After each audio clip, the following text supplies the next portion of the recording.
Good evening all of you. और आज के हम सेशन में कुछ टर्म्स के बारे में डिस्कस करेंगे। ये टर्म्स हमारी नर्सिंग फाउंडेशन या नॉर्मली जो मेडिकल साइंस के बच्चे हैं उनको इन टर्म्स के बारे में पता होना चाहिए। ये टर्म्स बहुत इंपॉर्टेंट है बेटा। टर्मिनोलॉजी में जब बात करते हैं मींस ये सिंपल टर्म है, कुछ गिनी चुनी है। ऐसे तो टर्म्स बहुत सारी है, यदि हम किसी सब्जेक्ट के बारे में डिस्कस करेंगे तो पूरी ऑक्सफोर्ड डिक्शनरी टर्म्स है, स्पेलिंग्स है, मीनिंग्स है और बहुत सारी डिक्शनरी चाहिए। लेकिन कुछ टर्म्स के बारे में हम डिस्कस करते हैं तो सबसे पहले आता है बेटा ह्यूमिडिटी। Humidity means moisture. तो ह्यूमिडिटी की जब हम डेफिनेशन की बात करेंगे, द अमाउंट और degree of moisture in the air. Air के अंदर जो मॉइस्चर पाई जाती है उसको बोला जाता है humidity. Normally 40 to 60% humidity environment के अंदर हो। अब यदि ये सोचो यहां इस रूम के अंदर जब हम बैठे हैं, इस हॉल में जब हम बैठे हैं, यदि यहां ह्यूमिडिटी नॉर्मल है तो हम साइलेंटली पढ़ रहे हैं। यदि इस ह्यूमिडिटी का लेवल ज्यादा हो जाए तो ये प्रॉब्लम क्रिएट करेगा। तो humidity normal should be 40 to 60% and humidity can be defined as the amount और degree of moisture in the air. Next is the communication. Communication topic की हमने वीडियो डाल दी है आपको, आप देख सकते हो उसको। और बाकी एक डेफिनेशन जो है वो मैं ऑलरेडी उसमें डिस्कस कर चुका हूं, बाकी एक बार और डिफाइन कर देते हैं। Communication is an reciprocal changes of information between two individuals. Means दो इंडिविजुअल यहां खड़े हो गए, वो आपस में एक दूसरे से इंफॉर्मेशंस को जो एक्सचेंज कर रहे, ये कहलाता है कम्युनिकेशन। नेक्स्ट आता है बेटा नर्सिंग प्रोसेस।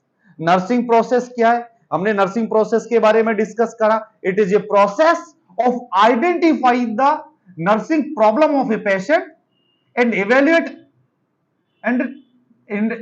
the problem, है ना। Identify and problem solving means evaluation का मतलब है हम नर्सिंग प्रोसेस के अंदर पेशेंट की प्रॉब्लम को आइडेंटिफाई करेंगे और उसके बाद उसकी प्रॉब्लम को सॉल्व करने की कोशिश करेंगे। ये क्या कहलाता है बेटा? Nursing process. उसके बाद नेक्स्ट जो चीज आती है बेटा असेसमेंट। असेसमेंट के अंदर क्या होता है? It is a system. Assessment, assessment के अंदर हमने पढ़ा ना सब्जेक्टिव डाटा और ऑब्जेक्टिव डाटा। तो असेसमेंट क्या हुआ? It is a systematic and continuous collection, organisation, validation and documentation of data. अरे मरीज का जब हम असेसमेंट करने जाते हैं तो हम सबसे पहले सब्जेक्टिव डाटा को कलेक्ट करते हैं, सब्जेक्टिव डाटा में जो पेशेंट बोलता है। उसके बाद हम ऑब्जेक्टिव डाटा कलेक्ट करते हैं जो कि व्हाट वी फील, जो हम महसूस करते हैं। लेकिन जब हम असेसमेंट करने जाएंगे means systematic and continuous collection of data. अब डाटा किसका कलेक्ट करेंगे? पेशेंट का। ऑर्गेनाइजेशन, वैलिडेशन एंड डॉक्यूमेंटेशन, इसको बोलते हैं बेटा असेसमेंट। और प्लानिंग क्या होता है? प्लानिंग क्या होता है? प्लानिंग और इंप्लीमेंटेशन दो टर्म आती है बेटा। अब जो ये प्लानिंग का मतलब है, planning means we are planning means we are going to give, we have not given. हमने दिया नहीं है, हम देने जा रहे हैं। प्लान, मैं कल तुम्हें 1000 रुपए दूंगा, प्लान किया है, ये मत सोचना कल मिल ही जाए। विल। तो प्लानिंग, प्लानिंग के means pre determining A course of action. हमने पहले एक प्री डिटरमाइन करा एक्शन को कि यदि हम इसको ये चीज प्लान कर रहे हैं तो बेटा वी कैन। नेक्स्ट आता है implementation. Implementation means the process of putting a decision और प्लान इनटू इफेक्ट। कितनी बढ़िया चीज लिखी यार इंप्लीमेंटेशन के अंदर। व्हाट वी प्लान, हमने जो प्लान बनाया उसको इफेक्ट में ला दिया। मैंने तुम्हें 1000 रुपए देने की सोची, मैं दूंगा नहीं, मैं बता रहा हूं। मैंने तुम्हें 1000 रुपए देने की सोची, ये प्लान बनाया मैंने। इंप्लीमेंटेशन में तुम्हें दे दूंगा पर ये मैं होने नहीं दूंगा। इंप्लीमेंटेशन का मतलब होगा मैं तुमसे ले लूंगा, मेरा इंप्लीमेंटेशन। लेकिन बेटा यदि हम टर्म्स की बात करें तो प्लानिंग मींस प्री डिटरमाइनिंग, या प्लानिंग जो है हमारी वो इफेक्ट में आ जाए, उसको क्या बोलते हैं बेटा? इंप्लीमेंटेशन। और इवेल्युएशन क्या होता है बेटा?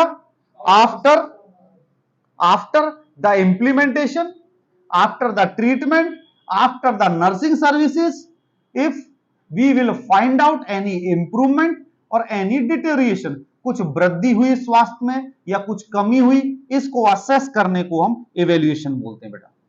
नेक्स्ट जो टर्मिनोलॉजी आती है बेटा, इंटरव्यूअर, INTERVIEWER, इंटरव्यूअर। मैं आपका इंटरव्यू ले रहा हूं तो who I am, interviewer. Interview लेने वाले को इंटरव्यूअर बोलते हैं। इंग्लिश में क्या बोलेंगे, the person who conducts interview, the person who conducts interview. Interview लेने वाले को इंटरव्यूअर बोलते हैं, और तुम देने वाले हो इंटरव्यू तो आपको इंटरव्यू ही बोला जाएगा, INTERVIEWEE, इंटरव्यूई।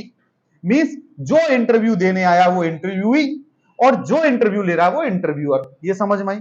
उसके बाद ventilation, ventilation means replacement of the air और other gas in space by fresh air और gas.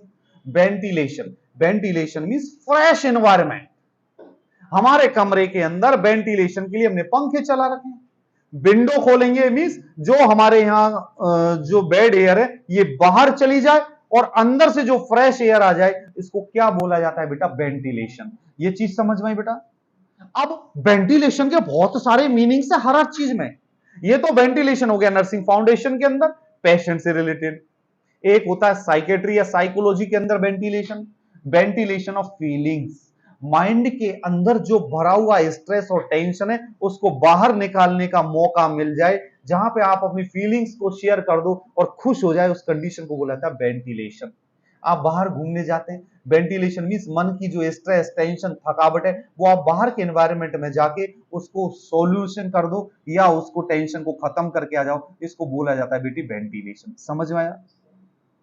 Dignity, calm and serious manner और स्टाइल, वर्दीनेस, हाई रैंक और position. Dignity, I have to maintain my dignity. Dignity means as a teacher मेरा क्या standard होना चाहिए, as a teacher what I have to do, as a teacher how I have to look, मुझे कैसा दिखना चाहिए, मुझे कैसा करना चाहिए। अब ये थोड़ी है कि मैं नेकर पहन के क्लास लेने आ जाऊंगा कल से तुम्हारा, ये थोड़ी है कि मैं स्लीवलेस शर्ट पहन के तुम्हारी क्लास, शर्ट मींस वो बनियान पहन के क्लास लेने लग जाऊं। These are not recommendation by teacher, ये रिकमेंडेड नहीं है टीचर के लिए। मैं कुर्ता पाजामा धोती कुर्ता पहन के आ सकता हूं, वो मेरे ट्रेडिशन में, क्योंकि वी आर इंडियंस। मैं सिंपल पैंट शर्ट पहन के आ सकता हूं, ज्यादा फैशन है तो टी शर्ट डाली। पर एज ए टीचर मेरी लिमिटेशंस, मेरी डिग्निटी, मेरा काम and quite, my style, my birdiness और my rank is depend on me. ये कहलाता है बेटा डिग्निटी। हर एक पर्सन को अपनी लाइफ में डिग्निटी मेंटेन करके रहनी चाहिए। Anxiety, generalized pervasive fear. Generalized pervasive fear का मींस होता है सोच के डर लगना। इमेजिन्ड, एंजाइटी की डेफिनेशन है imagined fear of any situation is known as anxiety. Couple की शादी होने वाली होती है, कपल स्टेज पे जाता है, एंजाइटी रहती है मेल को भी फीमेल को, मेरा पाजामा ना खुल जाए, मेरा नाड़ा ना खुल जाए, फट तो नहीं गया, फट तो नहीं गया, प्रॉब्लम तो नहीं है, मेरा लुक कैसा लग रहा है, मैं ठीक तो लग रहा हूं। जैसे कई बार कई कॉन्फ्रेंस में जाते हैं ना हम लोग, तो हम लोग भी चेहरा बार बार देखते हैं, हाँ ठीक है ना, हाँ सब कुछ ठीक है ना। टॉयलेट जा रहे हैं बार बार में, अरे यार ठीक है कुछ रिलैक्स हुआ, बीच में टॉयलेट तो नहीं लग जाएगी। ये क्या हुआ, imagined fear of any situation is known as anxiety. Reliable, able to be relied on. जो डाटा आपके लिए वैलिड, आपके लिए रिलाइड है, रिलाइड मींस राइट है, उसको बोला जाता है रिलायबल। डाटा क्या होता है, information of the facts. Anxiety means imagined fear of any situation और कंडीशन। इमेजिन्ड फियर ऑफ, लिख लीजिए बेटा, imagined, IMAGINED, imagined fear, imagined fear, FEAR, fear of, OF of any situation, any situation, SITUATION, situation और condition, any situation और condition is known as anxiety. Now data, information of facts.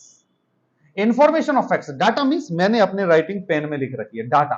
आपकी class में कौन intelligent है, कौन कमजोर है, किसके कितने मार्क्स आते हैं, ये क्या कहलाता है बेटा, डाटा।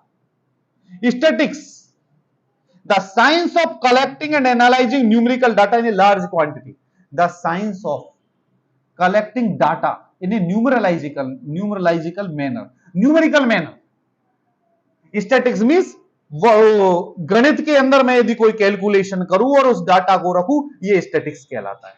तो बेटा ये हमने कुछ टर्मिनोलॉजी पढ़ी, ये टर्मिनोलॉजी आपके काम में आएंगी, कई बार एग्जाम के अंदर पूछी जाती है, आपको इसको याद करना है। बाकी के अपने फ्रेंड्स को अपने चैनल के बारे में आप बता दें कि डॉक्टर अखिलेश शर्मा के नाम से यूट्यूब चैनल बना हुआ है, आप सब लोग इस चैनल को देखें, सब्सक्राइब करें, अपने फ्रेंड्स को बता दें। बाकी कोई क्वेरीज और कोई क्वेश्चंस हो तो आप नीचे पूछ सकते हैं, और बाकी यदि आपको कोई ऐसा टॉपिक हो जिसको आप पढ़ना चाहे तो मैं मेरे लेवल पे जितनी नॉलेज है आपको पढ़ा सकता हूं, ठीक है। तो आप मेरे साथ शेयर करें, और हम थैंकफुल है कुंभज नर्सिंग एकेडमी के, जिन्होंने हमें ये जगह प्रोवाइड करी है पढ़ाने के लिए, जहां हम हमारी नॉलेज आपके साथ शेयर कर सकते हैं।